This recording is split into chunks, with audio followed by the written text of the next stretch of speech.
Assalamualaikum warahmatullahi wabarakatuh. Waalaikumsalam warahmatullahi wabarakatuh. Para pendengar yang dimuliakan Allah, Nabi Muhammad SAW bersabda, "Sumu tasihu, berpuasalah kalian, pasti kalian akan sehat." Bahwa Nabi Muhammad SAW seorang tokoh internasional dari 100 tokoh yang ditulis oleh orang non-muslim, beliau menempati di tempat yang pertama karena beliau merupakan sosok yang berpengaruh. Hanya 23 tahun bisa menjadikan dunia ini terperangah dengan temuan-temuan terhadap hasil pengetahuan, sekalipun itu hanya yang bersifat garis besar atau pokok-pokoknya saja. Di antaranya adalah dengan adanya firman Allah yang diturunkan pertama kali, surat Al-Alaq 1 sampai dengan 5 yang dulu telah kami sampaikan. Yang kedua, adanya perintah melaksanakan puasa di bulan suci Ramadan.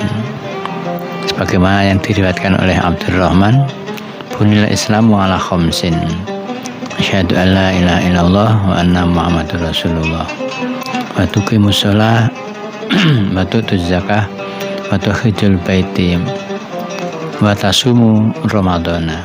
Jadi ini puasa ditaruh yang paling bawah. Kalau di sekolah-sekolah kan puasa itu kadang-kadang nomor 3, kadang-kadang nomor 4. Tapi berkaitan dengan ini, sahabat Abdurrahman menyampaikan, pertama adalah syahadat, kedua sholat, ketiga zakat, yang keempat haji, yang kelima adalah ibadah puasa. Setelah ditelusuri, ternyata memang puasa itu ibadah yang unik. Ibadah yang unik, ibadah yang menyatukan semua agama.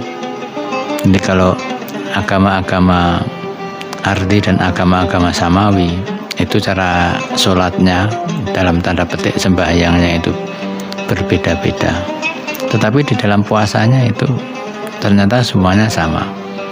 Agama arti seperti Hindu, Buddha, Konghucu, atau agama-agama yang didasarkan pada filsafat itu semuanya ada ibadah puasa. Nah, begitu pula dengan agama samawat seperti agama Nasrani, agama Yahudi, yang kesemuanya itu menggunakan ibadah puasa, mengakui adanya puasa. Lalu Rasulullah SAW itu menyampaikan bahwa memang sumu tasihu, puasalah kalian, pasti kalian akan sehat. Ini maksudnya bahwa kalau kita memelihara puasa dengan baik, maka kesehatan jasmani dan rohani kita akan dibina oleh Allah Subhanahu wa Ta'ala. Kita kembali lagi dengan Bapak Ustadz di kesempatan kali ini, Ustadz, terkait masalah kajian kita hari ini ya. Jadi Ustadz sampaikan bahwa kalau kita berpuasalah maka kita akan sehat. Tapi banyak sekali mereka yang berpuasa itu justru sakit nih Ustadz. Badannya lemes dan lain sebagainya, akhirnya sakit dan lain sebagainya. Banyaklah keluhan, mulai pusing, mulai apa. Nah ini sebenarnya kesalahan di mananya ini Ustadz? Itu yang pertama adalah di kebiasaan sebelumnya. Itu kalau puasa memang segala sesuatu itu akan terjadi perubahan ya. Kalau nanti sudah jadi kebiasaan, sebagaimana halnya kita memasuki sekolah yang pertama. Memasuki sekolah yang pertama itu kan mungkin kita ada rasa takut, ada apa begitu. Nanti begitu sudah 1 minggu, 2 minggu, ini malah justru jadi geng mungkin. Nah, maka dalam puasa pun juga begitu. Dia kebiasaan setiap hari, mungkin pagi sudah minum ini, terus sudah makan sekian takaran sebagainya. Nah, itu adalah kebiasaan yang kemudian harus dihentikan. Oleh karena itu Rasulullah SAW menyampaikan sumu tasihu, itu ada puasa wajib, ada puasa sunnah. Nah, puasa sunnah itu dalam tanda petik sebagai latihan untuk kita melakukan puasa di bulan suci Ramadan begitu. Mungkin karena belum terbiasa, karena puasanya cuma diwajib saja ya Ustaz. Sunahnya tidak pernah, jadi setahun sekali langsung puasa. Jadi kaget. Ya biasa ya, yang pertama memang mungkin dehidrasi atau apa. Biasanya jam 9 itu sudah minum 3 galon ya. tiga itu atau apa gitu. Maka ini puasa sama sekali sejak subuh sampai dengan maghrib. Ya, kalau subuh sampai jam 9 saja mungkin 4 jam ya. 4 jam itu kan kalau orang kan sudah salit-salitnya, sudah puasa-puasanya. Dan itu penyesuaian anggota tubuh kita.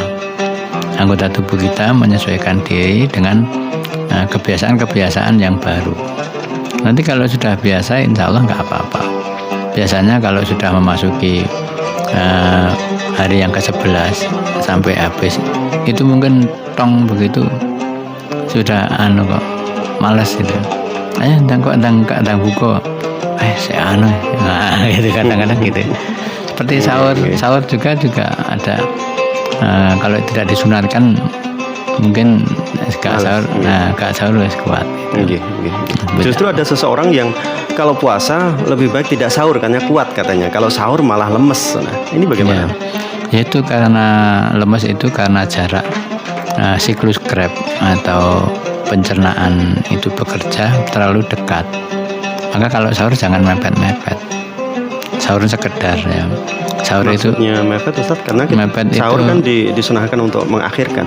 Ya, mengakhirkan itu kalau itu minumnya nggak cukup, nggak seimbang, itu akan menjadikan kita itu pencernaan kita ini akan kesulitan untuk mencerna. Tapi kalau misalnya ada setengah jam atau apa, kemudian kita minum apa begitu. Nah, kalau mepet-mepet ini kan jarak antara makanan dan minuman sangat dekat. Atau mungkin malah dicampur. Langsung. Dicampur. Jadi tengah-tengah makan terus minum. Terus makan minum. Nah, itu kurang baik. Karena proses penguraiannya itu tidak sempurna. Jadi tidak secara alami, tapi dicampur oleh air. Padahal air itu sebagai katalisator atau sebagai pemurni. Maka kalau nanti terlalu cepat bandingannya sama kan kurang baik. Nah, sementara kalau kita makan habis setelah usai, lalu duduk sebentar, kemudian berdiri rokokan gitu ya, itu baru nanti minum gitu. Kalau dalam tibu nubuah itu melangkah 100 langkah baru boleh minum. Ya, istilahnya disarankan untuk. Ya. Jadi habis makan jangan langsung minum. Jadi habis makan, kalau kan sudah ada sayurnya ya, bahasa Inggrisnya duduh ya. Sudah ada duduhnya, itu nanti kemudian ditaruh sambil menata piringnya atau apa begitu, baru nanti duduk dengan baik terus minum. Memang kebanyakan kita kebiasaan makan sambil minum, Ustaz. Entah itu es atau apa, di sampingnya kan makan minum. Nah itu yang mengganggu pencernaan, kebiasaan itu seperti itu, tinggal membuat lemes. Tapi kalau jaraknya agak jauh, misalnya mengakhirkan itu jangan sampai mepet imsak gitu, misalnya setengah jam sebelumnya itu. Soalnya kan juga butuh membersihkan gigi, butuh butuh apa istilahnya Wong Jawa itu dintrok-ntrok di planet ya istilahnya, biar tidak itu lambungnya itu biar kerjanya baik. Apalagi bagi mereka setelah sahur langsung tidur. Wah, itu bahaya. Ini bahaya sekali nggih, Ustaz? Itu namanya orang yang sarung. Pada sahur terus turun. Karena bangunnya nanti nunggu jam 5 baru sholat subuh. Nah, itu kalau dalam keadaan kenyang tidur tidak apa-apa, tapi tidurnya dengan duduk, jangan telentang. Jangan sampai. Ya, itu menyebabkan nanti kesulitan ya. Misalnya kalau kita mengaduk semen dengan berdiri dan dengan duduk kan enakan dengan berdiri. Kembali ke kajian kita, Ustaz. Mungkin ada tambahan lagi terkait masalah tadi. Monggo, Ustaz. Oleh karena itu, para pendengar yang dimuliakan Allah, Rasulullah SAW telah menjamin sumu tasihu. Nah, bagaimana agar kita itu bisa bagus puasanya, itu diantaranya kita mencoba untuk menggunakan puasa itu sebagai tidak hanya pembersih perut kita, tetapi juga pembersih jiwa kita. Maka dengan adanya puasa, kita disampaikan oleh Rasulullah bahwa puasa itu tidak akan ada manfaatnya sama sekali manakala kita melakukan hal-hal yang tidak baik, yang tidak menyenangkan terhadap orang lain. Seperti kita berkata kotor, kemudian dusta, itu untuk membina agar jiwa kita itu lebih fresh. Karena mohon maaf ya, kalau kita itu misalnya biasa berdusta satu kali, melakukan dusta bukan biasa, akhirnya itu terus kepingin dia menutupi dusta dengan dusta. Sebenarnya ya, tapi bilang enggak kan berarti kan menutupi dusta dengan dusta. Nah, akhirnya menimbulkan hal yang kurang baik. Itu hati itu sangat resah sekali, resah. Karena ada perkataan-perkataan kotor yang tidak semestinya yang kita ungkapkan untuk menanggapi hal tersebut. Nah, itu kesehatan rohani dan kesehatan jasmani itu memang sangat penting. Rasulullah sampai mengajarkan seperti itu, menengahi gimana agar antara fisik dan psikis itu bisa seimbang. Maka ada ibadah berpuasa di bulan suci Ramadan yang semuanya orang itu jadi panitia, jadi pengawas, dan juga jadi peserta. Satu orang itu dapat mempunyai 3 jabatan. Biasanya kan pengawas sendiri, peserta sendiri, panitia sendiri, ini semua jadi panitia. Kalau puasa jadi kita semuanya ya Ustaz, mulai dari pengawasan dan lain sebagainya. Iya, ada waskat, pengawasan malaikat. Dia kan ada waskat, pengawasan melekat. Ini merupakan salah satu cara bagaimana kita agar diberi kesehatan yang benar, yang baik, itu tidak hanya sehat rohaninya tapi juga sehat jasmaninya. Nah, berkaitan dengan hadis yang disampaikan oleh sahabat Abdurrahman tadi, malah puasa ditaruh yang terakhir, ini artinya puasa itu memberikan nuansa yang positif bahwa agama-agama selain Islam pun juga melakukan puasa. Nah, mereka pun akhirnya juga punya rasa empati. Oh, ternyata ajaran kita tidak berbeda soal puasa gitu. Cuma mulainya kapan itu yang berbeda kadang-kadang. Nah, kalau kita kan ayyam ma'dudat, puasa karena Allah, puasa jangan karena siapa-siapa. Kalau puasa karena tujuan-tujuan tertentu agar dapat ini, dapat itu, nah itu yang tidak diperkenankan. Nah, maka Rasulullah memberikan pada kita bahwa puasa itu akan sah kalau niatnya itu benar. Niatnya apa? Karena Allah Subhanahu wa ta'ala nawaitu shauma ghadin an adai fardhi syahri ramadhani hadis sanati fardhillahi ta'ala, bukan karena siapa-siapa. Fardu itu menunjukkan bahwa kita menjadi orang yang bertanggung jawab. Karena wis mlebu ya kudu wani nganggoni, neng jobo ya kudu wani ngresiki. Itu istilahnya orang Jawa seperti itu. Nek wani aja wedi-wedi, nek wedi aja wani-wani gitu.